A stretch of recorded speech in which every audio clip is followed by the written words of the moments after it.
నిజానికి గత కొన్ని రోజులుగా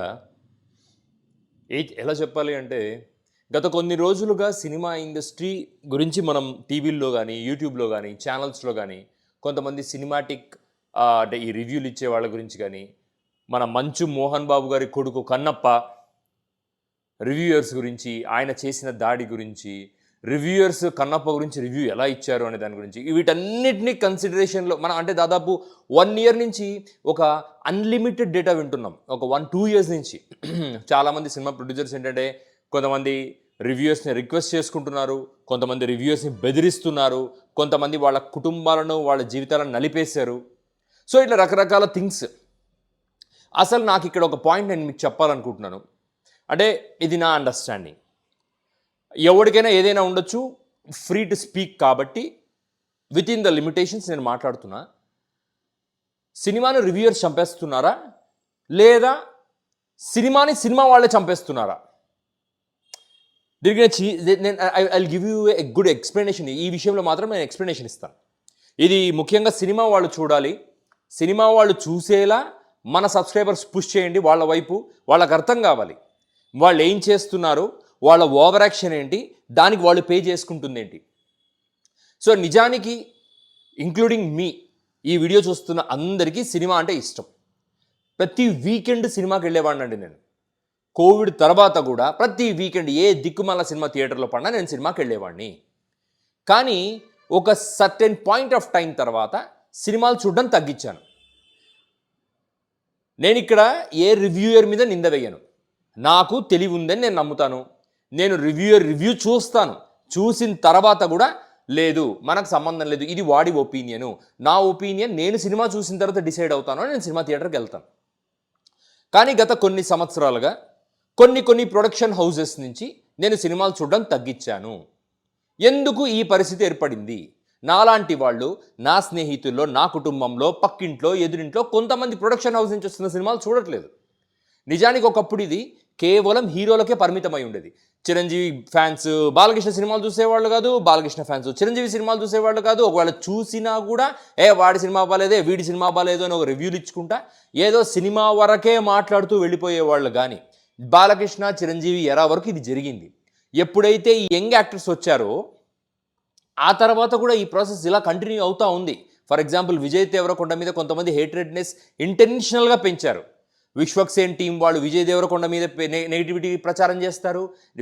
విజయ్ దేవరకొండ వాళ్ళు విశ్వక్సేన్ టీం మీద ప్రచారం చేస్తారు. వీళ్లకు బ్యాకప్లో బాలకృష్ణ ఫ్యాన్స్, అటు కొంతమంది చిరంజీవి ఫ్యాన్స్, ఇటు కొంతమంది డివైడ్ అయిపోయి ఉన్నారు. So whatever it is, cinema ఇన్కమ్ని కానీ, జనాలు చాయిస్ని కానీ ఈ ఫ్యాక్టర్స్ ఎఫెక్ట్ చేయలేదు. ఇవన్నీ ఎంతసేపు ఫ్యాన్స్ మధ్య జరుగుతూనే ఉన్నాయి. ఇవన్నీ ఎంతసేపు ఫ్యాన్స్ మధ్య జరుగుతున్న ఎఫెక్టింగ్ థింగ్సే కానీ, ఫ్యాక్టర్సే కానీ, జనాలు అంటే కామన్ మెన్ నాలాంటి వాళ్ళు కానీ, సినిమా లవర్స్ కానీ, ఫ్యామిలీస్ కానీ ఈవినింగ్ టైమ్స్ ప్రశాంతంగా వెళ్ళి సినిమా చూసేవాళ్ళు. వారం కాదు, 2 వారాలు కాదు, 3 వారాలు కాదు, ఒక నెల వరకు సినిమా చూసేవాళ్ళు. ఇక్కడ పాప్కార్న్ రేట్స్ ఎక్కువ ఉండటం వల్లనో, సినిమా థియేటర్ రేట్స్ ఎక్కువ ఉండటం వల్లనో జరుగుతున్న డ్యామేజ్ కాదు. This is all happening because of politics into cinema industry. అంటే ఇది చాలా లైట్ టాపిక్, ఇది మాకు తెలీదా అని మీరు అనుకోవచ్చు, కానీ ఇది నిజం. ఎప్పుడైతే సినిమా ఇండస్ట్రీలో పాలిటిక్స్ చొచ్చుకొని పోయాయో, మీకు ఎగ్జాక్ట్లీ గుర్తుందో లేదో, రిపబ్లిక్ లాంటి సినిమా ఒకటి సాయిధరమ్ తేజ్ది వచ్చింది. ఆ సినిమా బాగానే ఉంటుంది, దేవాకట్ట డైరెక్షన్. కానీ ఆ సినిమాని చంపేసింది ఎవరు అంటే పవన్ కళ్యాణ్. నేను ఇది కోపంతోనో ద్వేషంతోనో చెప్తున్న మాట కాదండి, పవన్ కళ్యాణ్ చంపేశాడు. ఆ రోజు ఆయన మరొక విషయానికి కూడా ఒక పునాది వేశాడు. అదేంటి అంటే, సినిమాను ఒక సెక్షన్ ఆఫ్ పీపుల్ చూడకుండా పక్కన పెట్టేసే ఒక ఎఫర్ట్ ఆయన పెట్టాడు ఆ రోజు. యాక్చువల్లీ పవన్ కళ్యాణ్ నేను ఎందుకు హేట్ చేస్తాను అంటే, మనం ఒక మాట ఆలోచించకుండా మాట్లాడితే దాని దుష్పరిణామాలు, దాని ఫ్యాక్టర్స్, ఆ ఫ్యాక్టర్స్ ఎవరి మీద పడతాయి, ఆ స్టేక్ హోల్డర్స్ ఎంత నష్టపోతారో అని ఆలోచించకుండా మాట్లాడే వాళ్ళు ఎవరంటే, సహజంగా అమ్మాయిలు ఏదైనా మాట్లాడేటప్పుడు ఆలోచించకుండా మాట్లాడేస్తారు. ఎందుకంటే వాళ్ళకి ఎమోషన్స్ ఎక్కువ. దానివల్ల వాళ్ళు కష్టాలు పడతారు. కానీ వాళ్ళని కాపాడడానికి వాళ్ళ ఫ్యామిలీ, తండ్రో, అన్ననో, భర్తో, బావో ఎవరో ఒకరు ఉంటారు. ఆ బాధను, పెయిన్ని మగాళ్ళు తీసుకొని దాన్ని సాల్వ్ చేస్తూ ఉంటారు. బట్ వేరస్ పవన్ కళ్యాణ్ ఏంటంటే ఏమీ ఆలోచించడండి. ఎమోషనల్గా తన సినిమాకు ఎవడో ప్రొడ్యూసర్ వెళ్తాడు. ఇక్కడ మళ్ళీ కరప్ట్, ఇక్కడ మళ్ళీ ఒక దుర్మార్గపు వెధవ ఎవడంటే ప్రొడ్యూసర్. అందరు అనట్లేదు, మళ్ళీ కొంతమంది ప్రొడ్యూసర్, ఫర్ ఎగ్జాంపుల్ పేరు కూడా చెప్తాను, నాగవంశి. ఇతను న్యూ ఏజ్ ప్రొడ్యూసర్ అండి, కొత్తగా వచ్చాడు ప్రొడక్షన్లో, ఒక 10-15 ఏళ్ళు అయింది, యంగ్ వాడే, ఒక 36 to 40, ఒక 40 years ఉంటాయి ఇతనికి. ఇతను ఏంటంటే హీరోలను ప్యాంపర్ చేసే క్రమంలో హీరో దగ్గర కూర్చొని, సార్ మనం మంచి సినిమా తీసాము, ప్రభుత్వం టికెట్ రేట్లు తగ్గించడం వల్ల మీరు 100 కోట్ల క్లబ్లో చేరలేదు, మీరెక్కడ ఎంత పెద్ద స్టారు, మీకు కొన్ని వేలలో అభిమానులు ఉన్నారే, మీలాంటి యాక్టర్కి 100 కోట్ల సినిమా రాకపోవడానికి కారణం ప్రభుత్వం సార్ అని ఇట్లాంటి ఒకటి పోయి చెబితే, బేసికలీ ఎమోషన్తో ఆలోచించే పవన్ కళ్యాణ్, అసలు మైండ్ అనేది ఎప్పుడూ వాడని పవన్ కళ్యాణ్, నా సినిమాను ఆపేశారా భీమ్లా నాగని ఆపేశారా, సరే చెప్తా, నేనేంటో చూపిస్తా అని చెప్పి స్టేజ్ ఎక్కి రిపబ్లిక్లో గవర్నమెంట్ని తూర్పార పట్టి, నా సినిమా రేట్లు తగ్గించడానికి మీరెవరా, అసలు సినిమా ఇండస్ట్రీని ప్రభుత్వం ముట్టుకోకూడదు అని ఒక హుకుం జారీ చేసి ఆ రోజు రిపబ్లిక్ సినిమాని చీల్చి చెండాడి సినిమాని చంపేశాడు. అక్కడతో మొదలైంది. ఎవడెవడు పవన్ కళ్యాణ్కి దగ్గర కావాలి అంటే పోవడం, సార్ మీరు సీఎం మెటీరియల్, మీరు సార్ సీఎం అయి ఉండాలి, మీరు అయ్యి ఉంటే మన సినిమా ఇండస్ట్రీ ఎక్కడికో పోయేదని చెప్పి రెచ్చగొట్టి ప్రతి స్టేజ్ మీద పవన్ కళ్యాణ్తో నెగిటివ్గా మాట్లాడిచ్చారు. పర్యవసానం సినిమా లవర్స్లో పొలిటికల్ లవర్స్ విడిపోయారు. వాళ్ళు వాళ్ళ ఎమోషన్స్ని సాటిస్ఫై చేసుకోవటానికి, ఇప్పుడు పవన్ కళ్యాణ్ ఆవేశంగా తమ నాయకుడు అంటే ఆబ్వియస్లీ విడిపోతారు జనాలకు సినిమా వేరు, పాలిటిక్స్ వేరు. విడిపోయిన జనాలు తమకు నచ్చిన రివ్యూస్ని ఎవడైతే ఇస్తున్నాడో వాళ్లను అనుకరించడం ఫాలో అయ్యారు, వాళ్ళే రివ్యూయర్స్. ఎవడైతే పవన్ కళ్యాణ్ సినిమా బాగాలేదు అన్నాడు అనుకో, తక్కువని వాడికి ఫాలోవర్స్ పెరుగుతారు.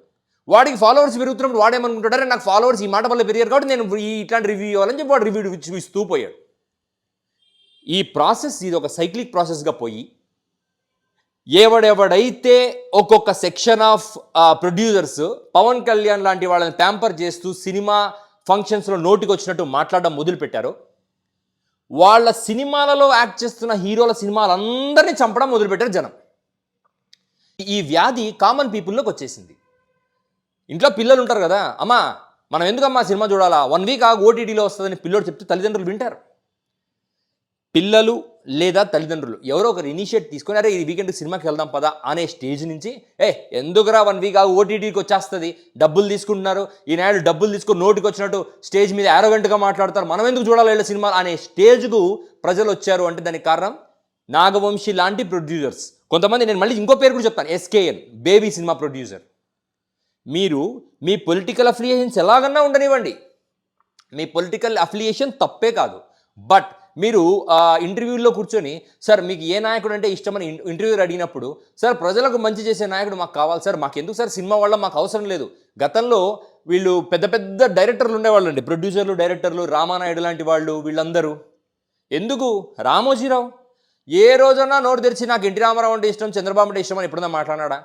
సినిమా వరకు వచ్చేసరికి చక్కగా నాకు ఏ ప్రభుత్వమైనా, సురేష్ బాబు గారు ఆయనకు అన్ని ప్రభుత్వాల్లో తన మనుషులు ఉంటారు, అన్ని ప్రభుత్వ సీఎంలతో ఆయనకు సంబంధాలు ఉంటాయి. ఏనాడన్నా నాకు జగన్ అంటే ఇష్టము, నాకు బాబు అంటే ఇష్టం అని చెప్పాడా? నాకు పవన్ అంటే ఇష్టం అని చెప్పాడా?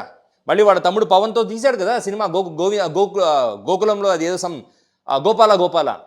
మరి ఎందుకు మాట్లాడరు? దాన్నే విఘ్నత అంటారు. డబ్బులు పెట్టి మీరు సినిమాలు తీస్తున్నప్పుడు బయాస్ లేకుండా మార్కెట్లోకి వచ్చినప్పుడు ప్రజలు కూడా బయాస్ లేకుండా చూస్తారు. Example Balakrishna TDP party, NT Rama Rao గారి కుమారుడు, ఎవరిని అలగా జనం అంటుంటాడు, రప్ప కొడుతుంటాడు, ఎట్లా పడితే అట్లా మాట్లాడతాడు. తర్వాత కవరేజ్కి నా ఫ్రెండ్స్ నేను కొడితే తట్టుకుంటారంటాడు. అయినా కూడా common man, many people who feel Balakrishna is a arrogant man, again they go to his movie. ఎందుకు? స్టేజ్ మీద రాజకీయాలు మాట్లాడు, రాజకీయం వేరు సినిమా వేరు, వాళ్ళ నాయన దగ్గర నుంచి తెచ్చుకున్నాడు ఆ మాట. అది చంద్రబాబు నాయుడు గారు ఎంత ఇంట్లో మ్యానిపులేట్ చేసినా, ఎవరేం చెప్పినా తను పట్టుకున్న కుందేలకు 3 కాళ్ళు, రాజకీయాలు వేరు సినిమా వేరు అంతే. ఆ క్యారెక్టర్ వల్ల బాలకృష్ణ అన్ని ట్రోలింగ్స్ తర్వాత కూడా ఈరోజు ఆయన సినిమాలు చూస్తున్నాడు జనాలు. ఈ విషయం నాగవంశి లాంటి వాళ్ళు మర్చిపోయి ఈవెంట్ గోలా హెయిర్ దూకొని వస్తాడు ఆయన, ప్రెస్ మీట్కి మామూలు దూకొని వస్తాడు, సక్సెస్ మీట్కి ఇట్లా పవన్ కళ్యాణ్లో దూకొని వచ్చి ఇట్లా అనుకుంటా యారోగెంట్గా ఏందా మీకు అని జర్నలిస్ట్లో కొట్లాడతాడు. నీకు సినిమా డబ్బులు పెట్టావా, డబ్బులు పెట్టినప్పుడు మర్యాదగా మాట్లాడడం నేర్చుకో. సినిమా మార్కెట్లోకి వెళ్తుంది. కింగ్డమ్ ఎగ్జాంపుల్, కింగ్డమ్ సినిమా చాలా బాగుంది, కానీ దాన్ని నెగిటివ్గా మాట్లాడితే నాగవంశీ హేటర్స్ నాకు రివ్యూస్ ఇస్తారు, నాకు వ్యూస్ ఇస్తారు అని రివ్యూయర్స్ సబ్కాన్షియస్గా అన్కాన్షియస్గా ఫీల్ అయ్యి దానికి నెగిటివ్ రివ్యూస్ ఇవ్వడానికి కారణం నువ్వే. నీ యారోగెన్సీయే, నీ డ్రామాటిక్ ఇంటర్వ్యూసే. నువ్వు ఎప్పుడైతే డ్రామాటిక్ ఇంటర్వ్యూస్ ఇవ్వడం మొదలుపెట్టావో, ప్రొడ్యూసర్ అనేవాడు బ్యాక్ ప్లేయర్ బ్యాక్లోనే ఉండాలి. నువ్వు డబ్బులు పెట్టావు, నీ నీ నీ వెరీ కోర్ సబ్జెక్ట్ డబ్బులు రిటర్న్ తీసుకోవటం, ప్రాఫిట్లోకి రావటం. ఎందుకయ్యా నువ్వు స్క్రీన్ మీదకి వచ్చి ఆ తల ఇలా దూకొని ఒక ఇంటర్వ్యూయర్స్ మీద కానీ, ఆ విలేకరుల మీద కానీ, యాంకర్స్ మీద కానీ అంత యారోగెంట్గా మాట్లాడతావు? So what made you to speak so arrogantly? నువ్వు యారోగెంట్గా మాట్లాడి నీ సినిమా నువ్వు చంపేసుకుంటూ, నీ సినిమాలో యాక్ట్ చేస్తున్న హీరోల సినిమాలు చంపేస్తూ, వాళ్ళ మార్కెట్ని తొక్కేస్తూ, తద్వారా మిగతా సినిమా ఇండస్ట్రీలో వాళ్ళ సినిమాలు కూడా జనం చూడడానికి ఇష్టపడని స్టేజ్కి తీసుకొచ్చి ఇండ్లలో ఓటీటీలకు అలవాటు పడేలా చేసింది నువ్వు, నీలాంటి వాళ్ళు. ఫస్ట్ మీరు సినిమా ఫంక్షన్లలో అన్ని నవరంధ్రాలు చక్కగా వాటిని మేనేజ్ చేసుకుంటూ సినిమా వరకు మాట్లాడడానికి చేతనైతే మాట్లాడు, లేకపోతే వెనక కూర్చో. హీరోయిన్ మాట్లాడతారు, డైరెక్టర్ మాట్లాడతాడు, నువ్వెవరు వచ్చి మధ్యలో మాట్లాడడానికి? వాళ్ళ మైకులు లాక్కొని వాళ్ళు మాట్లాడతారు, వాళ్ళ సినిమా వాళ్ళు ప్రమోట్ చేసుకుంటారు. నీవనే వాడి వేలు లేకపోతే నీ సినిమాలు నీకే బాగుంటాయి. నువ్వు ఎప్పుడైతే పక్కన కూర్చుంటావో మిగతా ఇండస్ట్రీ మొత్తం బాగుపడుతుంది. నువ్వు ఎప్పుడైతే మధ్యలో దూరుతున్నావో మిగతా వాళ్ళ సినిమాలు కూడా ఎఫెక్ట్ అవుతున్నాయి. ఈ విషయం సినిమా వాళ్ళు మీరు మనసు పెట్టి ఆలోచించండి, ఇది కాదంటారా? మంచు విష్ణు ఎంతమంది రివ్యూయర్స్ ఇట్లా నమిలేశాడు, ఇట్లా నలిపేశాడు. ఎందుకు? తన సినిమాని చంపకూడదు అని. నలపాల్సింది రివ్యూయర్స్ని కాదు బ్రో, నలపాల్సింది నీ ప్రొడ్యూసర్ గిల్డ్లో ఉన్న ఈ ప్రొడ్యూసర్ని పట్టుకొని, అరే మీరు కొంచెం నోరు మూసుకోండిరా, సినిమా రిలీజ్ అయ్యి పోయే వరకు నోరు మూసుకోండిరా. వీళ్ళు చేస్తున్న వీళ్ళు ఇచ్చిన ఆరోగెన్స్ ఆన్సర్స్ జనాలు పొలిటికల్గా డివైడ్ అయిపోవటం, వాళ్ళు మీ మీద నెగిటివ్గా రివెంజ్ తీర్చుకోవాలనుకోవటం, ఆ రివెంజ్ని పాపం రివ్యూయర్స్ ఏదో 10 వస్తాయని వాళ్ళ సబ్కాన్షియస్గా అన్కాన్షియస్గా వాళ్ళు ఏదో రివ్యూలు ఇవ్వటం, దాని మీద మీరు పడి వాళ్ళని నలిపేయటం తప్పంటే తప్పు. నిజం ఏంటంటే ప్రొడ్యూసర్ అనేవాడు సక్రమంగా మాట్లాడడమో లేదా నోరు మూసుకోవడమో చేస్తే సినిమా అవుట్పుట్ బాగుంటుంది. సినిమా అవుట్పుట్ బాగుంటే ఆటోమేటిక్గా జనాలు థియేటర్కి వస్తారు.